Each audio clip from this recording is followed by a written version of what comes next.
Bismillahirrahmanirrahim. Assalamualaikum warahmatullahi wabarakatuh.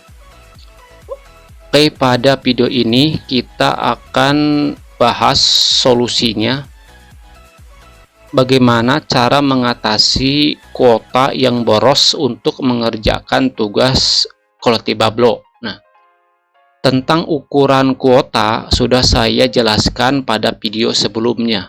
Ditonton saja, dilihat saja. Nah, bagaimana sekarang? Itu kan perhitungannya itu kalau captcha itu Anda bekerja sehari dari pagi sampai sore, itu cukup dengan memiliki kuota sekitar 200 MB. Sudah cukup. Nah, kalau Anda itu mengerjakan captcha yang otomatis verifikasi, itu memerlukan kuota per tugasnya itu sekitar sekitar setengah MB atau 550 kbps. Nah, itu. Tetapi kalau yang untuk recaptcha manual yang diklik-klik, baik itu recaptcha ataupun hacaptcha, itu per tugasnya itu mencapai 7 MB. Nah, itu. Jadi sehingga kalau Anda itu bekerja recaptcha sehari dari pagi sampai sore, itu Anda perlu Anda perlu kuota sampai 200 giga lebih. Nah, jadi akan lebih boros. Itu. Bagaimana Bang cara mengatasinya? Itu kan kalau misalkan kita hitung secara matematika kuota ya, tentu kita akan memilih berarti kita harus membeli kuota internet yang murah. Itu kan gitu. Kalau itu secara matematika. Misalkan kalau saya itu kan pakai Telkomsel. Telkomsel itu paket 30 giga itu mencapai 90.000, mencapai 88.000.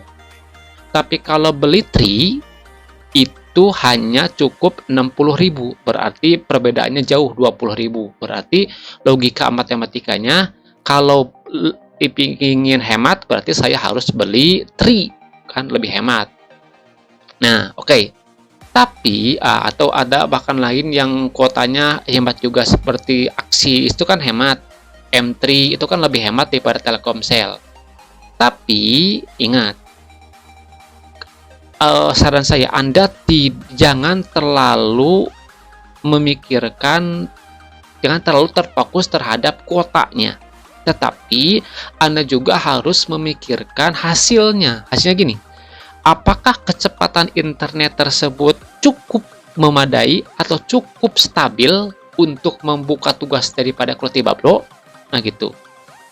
Nah, Anda kan tahu bahwa satu tugas recaptcha itu perlu sampai 7 MB. Berarti tugas dari Kolotibablo itu berat. Satu tugasnya itu beratnya itu karena konten klien ya.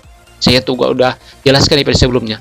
Itu beratnya itu, borosnya itu karena membuka konten klien, situs klien. Nah, berarti kalau Anda sekarang menggunakan kartu yang murah, kuota yang murah, otomatis kan logikanya gini, harga itu tidak akan membohongi kualitas. Itu kan itu. Itu kan peribahasa dalam jual beli gitu, harga itu tidak akan membeli kualitas.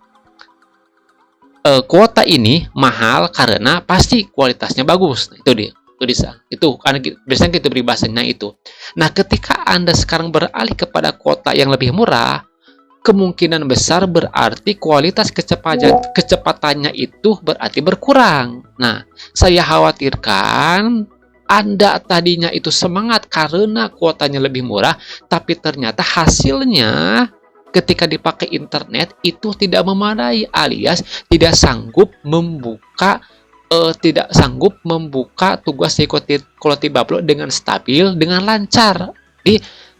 Jadi tugasnya itu nggak enak ke kita itunya. Jadi daripada kita membeli kuota yang murah tetapi hasilnya jelek, jadi tidak bisa membuka tugas Kolotibablo dengan lancar, stabil, daripada merusak akun lebih baik berkorban sedikit. Membeli kuota yang mahal, yang bagus, kecepatannya stabil, tapi itu memadai untuk membuka tugas Kolotibablo. Nah, itu logikanya. Jadi gini aja logikanya, saya itu memiliki kuota Telkomsel, memakai kuota Telkomsel 30 giga per bulan, harganya 87.000. Tetapi kalau kita browsing dengan Telkomsel, itu sanggup saya membuka sampai lebih daripada 10 tab dalam satu browser. Bisa saya memakai kuota yang lebih hemat, yaitu Tri, itu cuma 60.000, dapat 30 giga. Tetapi tidak bisa sanggup membuka situs sampai 10. Jadi dengan 4 situs juga udah lemot, jadi kecepatannya udah terlihat lemot aja, slow gitu. Nah, itu. Jadi saran saya, Anda jangan terlalu ya. Jangan, harus seimbang. Jadi ini hemat, ini bagus kuotanya, lebih hemat, lebih irit, tapi apakah sanggup? Tidak. Normal tidak, stabil tidak, lancar tidak kalau untuk membuka tugas dari Kolotibablo. Nah, itu yang lebih harus diperhatikan. Stabil tidak membuka tugas Kolotibablo-nya. Nah, ini aja bahasan dari saya, mudah-mudahan ada manfaatnya. Assalamualaikum warahmatullahi wabarakatuh.